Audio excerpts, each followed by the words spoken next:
What's going on, everyone? Good to see you. Thanks for checking the video out. Something different today. Yeah, I'm in the car driving on my way to my 9 to 5. It never feels like there's enough time in the day to get things done, especially for the channel, for videos, lessons, the whole thing.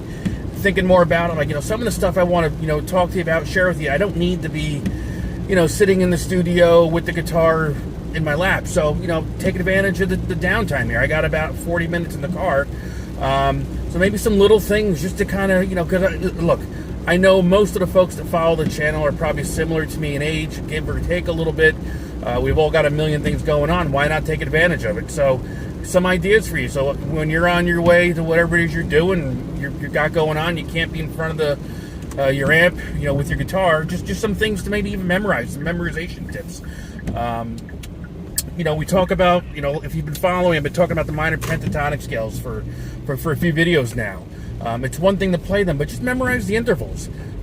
Nothing more, this video, nothing more. Let's just memorize the intervals. Your root, your minor third, perfect fourth, perfect fifth, flat seventh. Done. Just memorize it. Every scale's got some, different intervals. Just know what they are.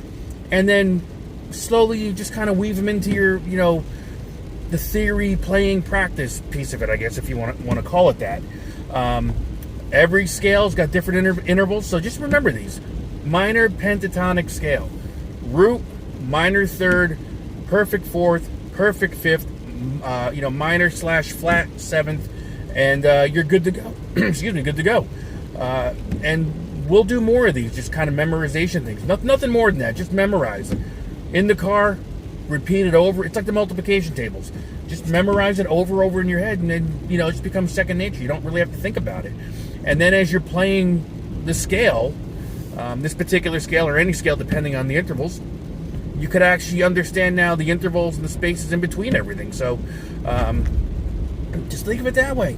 Nothing more, nothing less. So minor pentatonic scale, the intervals, root, minor third / flat third, but we'll call it the minor third, perfect fourth, perfect fifth, flat seventh, and you're done. That's it. Simple as that. So memorize that over and over. Eventually you won't have to memorize it all because it'll just be ingrained. See you on the next one.